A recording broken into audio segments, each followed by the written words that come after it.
Baik, kita lanjutkan dengan pertanyaan-pertanyaan berikut ya.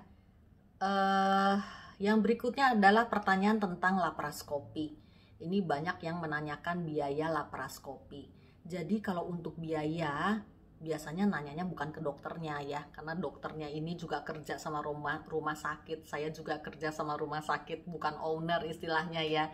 Jadi yang menentukan biaya-biaya itu adalah kasir rumah sakit sendiri. Jadi biasanya datang ke saya dulu, saya cek ya miomnya sebesar apa, berapa banyak, adakah tingkat perlengketan yang hebat ya.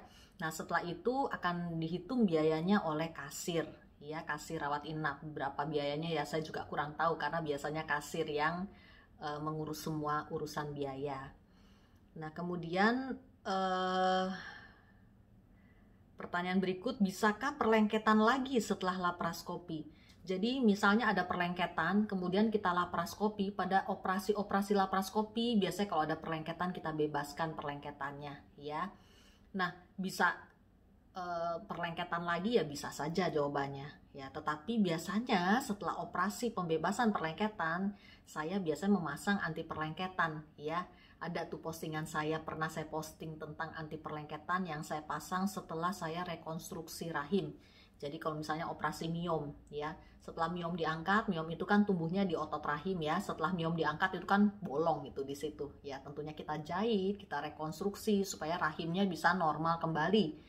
Ya, rahim normal, kemudian jahitan itu saya pasang anti perlengketan yang akan diserap tubuh sendiri. Ya, setelah itu biasanya dinding rahim yang kita rekonstruksi tersebut akan sembuh sempurna ya, mulus lagi dia ya. Kemudian pertanyaan berikut, apakah setelah laparoskopi bisa hamil? Nah, jadi kalau urusan hamil, manusia itu cuma bisa usaha dan doa sekali lagi ya.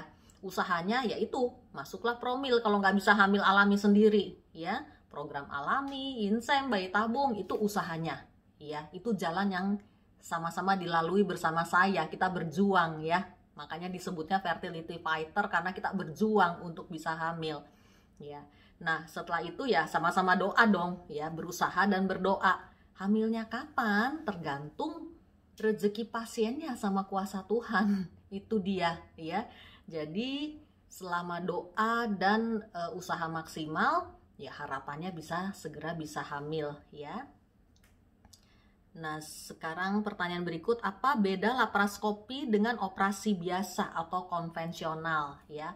Laparoskopi ini bedah minimal invasif, dibuat dengan membuat lubang kecil saja di perut. Lubang hanya 1 cm dan setengah cm. Makin kecil lubang yang kita buat di perut, berarti makin tidak sakit ya. Makin lebar lubang insisi seperti pada operasi konvensional seperti seksio cesaria ya, itu 10 sampai 15 cm kadang-kadang.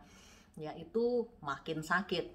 Jadi operasi laparoskopi bedanya karena dia dengan lubang yang kecil, pendekatannya juga minimal invasif ya, nggak tangan dokter masuk obok-obok-obok seperti pada operasi konvensional, setelah itu lengket kemana-mana ya. Jadi keuntungan laparoskopi karena lubang kecil, tingkat perlengketannya juga sangat minimal ya, perlengketan post-op-nya, rasa nyeri yang ditimbulkan juga sangat minimal ya, dan sembuhnya juga lebih cepat. Itu bedanya laparoskopi dengan operasi biasa atau konvensional. Jadi untuk pasien-pasien yang takut operasi ya, cocok untuk dilakukan laparoskopi ini ya, karena laparoskopi ini karena lubangnya kecil jauh lebih tidak sakit dibanding operasi biasa. Contohnya ya, kalau operasi angkat rahim ya, biasanya kalau dengan operasi konvensional black perut biasa itu bisa 1 bulan, kadang-kadang pasiennya akan kesakitan ya. Tetapi kalau dengan laparoskopi ini sangat nyaman ya, pasien pulang ya sudah bisa beraktivitas ya, jadi tidak perlu istirahat atau bed rest terlalu lama. Nah, kemudian pertanyaan berikut, kista kiri kanan 3 dan 4 cm, apakah harus laparoskopi? Nah, mengenai kista nih, biasanya kalau kista bilateral kiri kanan begini jenisnya endometriosis ya. Kalau untuk kista endometriosis harus laparoskopi sebelum masuk promil ya. Ya operasi biasa juga bisa sih, tapi kalau mau yang lebih tidak sakit, sembuh lebih cepat ya, laparoskopi ini prosedur yang terbaik untuk pasien-pasien fertilitas ya yang ingin hamil. Karena selain pendekatannya minimal invasif dan operasi ini ya jauh lebih detail sebetulnya ya, semuanya terlihat dengan lebih jelas karena ibaratnya kolong rahim itu kalau dengan operasi yang black biasa itu tidak bisa diakses dengan mata ya. Nah, kalau kamera laparoskopi dia bisa mengakses seluruhnya sampai ke kolong rahim ya. Jadi lebih bersih karena lebih detail. Bercak-bercak endometriosis pun yang tumbuh di kolong rahim itu terlihat jauh lebih jelas dengan kamera laparoskopi. Sehingga lebih bersih dan lebih bisa diangkat dengan bersih pula. Jadi kalau pasien-pasien yang ingin hamil, punya miom, kista, atau polip ya, sebaiknya diangkat dulu sebelum masuk program hamilnya ya, untuk memperbesar kemungkinan hamil. Dan operasi yang terbaik untuk fertility adalah laparoskopi ya, dibanding operasi yang konvensional. Kemudian pertanyaan berikut, gejala apa yang mengharuskan laparoskopi? Jadi laparoskopi itu dilakukan dengan indikasi tentunya ya. Biasanya tumor-tumor kandungan. Tumor kandungan itu ada miom, ada kista, ada juga polip. Nah, ini bersangkutan dengan pertanyaan berikut nih, apa bedanya miom dan kista? Itu juga ada IGTV-nya sebetulnya ya, tapi saya ulas di sini. Jadi miom adalah tumor kandungan yang tumbuh di otot rahim, jadi dia padat tumbuh di otot rahim. Kalau kista adalah tumor kandungan yang tumbuhnya di indung telur, biasanya berupa cairan. Jenis kista macam-macam ya, yang paling sering adalah kista endometriosis. Gejala yang ditimbulkan biasanya gangguan mens ya, mens banyak atau mens sakit ya, atau nyeri perut bawah. Nah, itu ya gejala-gejala yang berkaitan dengan organ ginekologi. Kalau terjadi hal-hal seperti itu, segera datang ke dokter untuk dicek USG transvaginal untuk screening apakah punya miom atau kista ini. Jadi kalau ketemu ada miom, kista atau polip ya dilakukan laparoskopi. Kalau untuk miom kista dengan laparoskopi, kalau untuk polip patologi di dinding dalam rahim ya, itu dilakukan dengan hysteroscopy ya. Bisa dicek IGTV-nya ya, ada tentang polip, miom, kista, apa bedanya laparoskopi dan hysteroscopy itu juga ada. Kemudian pertanyaan berikut, bisa atau tidak penyumbatan tuba di laparoskopi? Sebetulnya pertanyaan ini juga pernah saya bahas di IGTV saya tentang tuba non paten ya. Non paten itu maksudnya tubanya tersumbat. Jadi kalau pada kasus penyumbatan saluran telur, bisa saja kita coba buka dengan laparoskopi ya. Biasanya gabungan laparoskopi dan hysteroscopy. Kita coba buka, tetapi memang keberhasilan operasi untuk membuka saluran telur ini hanya 30%.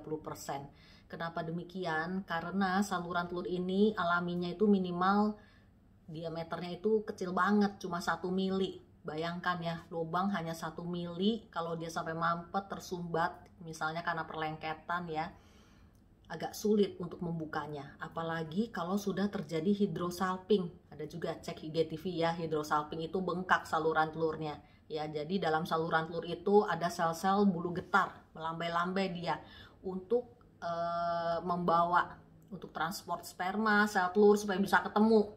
Nah, bulu getar ini, sel-sel bulu getar ini sudah rusak biasanya, gundul dia kalau pada saluran telur yang sudah bengkak dan tersumbat. Jadi sering saluran telur, meskipun kita berhasil buka dengan laparoskopi, bisa aja dia mampet lagi, rapat lagi ya. Dan angka keberhasilan buka saluran telur itu hanya 30% dengan laparoskopi. Jadi bisa, tapi angka keberhasilannya hanya 30%.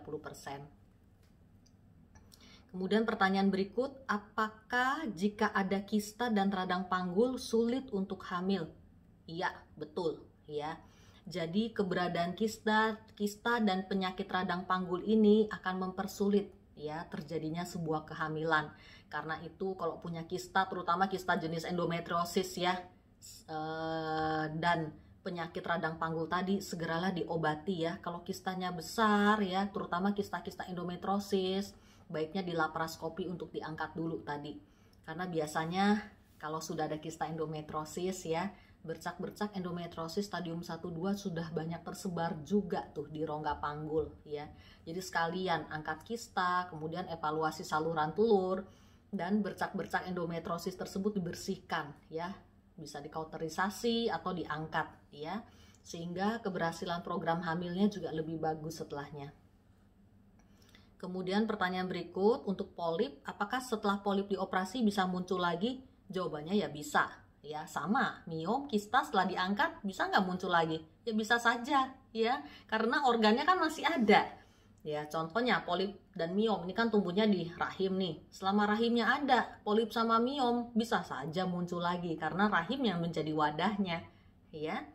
Kemudian tentang kista misalnya, selama masih ada indung telur, kista diangkat, tapi indung telur jaringan sehatnya masih ada, sewaktu-waktu kena kista lagi ya bisa saja. Itulah pentingnya screening ginekologi. Cek IGTV screening ginekologi ya. Pap smear, USG transvaginal minimal setahun sekali untuk mendeteksi keberadaan si tumor-tumor kandungan ini dan kanker-kanker ginekologi lainnya tentunya ya. Pertanyaan berikut, apakah kalau ada kista ovarium membuat sulit hamil? Mirip-mirip yang tadi ya, sudah saya jawab ya. Kemudian langkah prevensi yang harus diambil agar polip tidak muncul lagi. Nah, mirip yang tadi juga nih. Jadi, langkah-langkah pencegahan yang bisa kita lakukan sebisa-bisanya hidup sehat tadi. Ya, healthy lifestyle, ya, jaga makan, healthy lifestyle. Baca ini ya, cek IGTV saya tentang ciri-ciri makanan sehat, ya. Nah, itu semuanya ada di situ. Makan yang dimakan mesti apa saja sih? Ya, nanti cek di sana ya. Jadi sekali lagi tadi yang bisa kita manipulasi adalah faktor lingkungan ya. Hormonal dan genetik tidak bisa kita manipulasi. Jadi sebisanya yang kita lakukan ya healthy lifestyle tadi. Tapi tidak menjadi jaminan kalau tumor-tumor kandungan ini tidak muncul lagi. Oke. Kemudian perbedaan miom dan kista tadi sudah saya jawab. Kemudian pernah laparoskopi kista apakah bisa timbul lagi? Ya bisa saja, sekali lagi ya, selama masih ada indung telurnya kena kista bisa. Selama masih ada rahim kena miom atau polip atau adenomiosis ya bisa lagi ya. Nah, sekarang tentang PCO.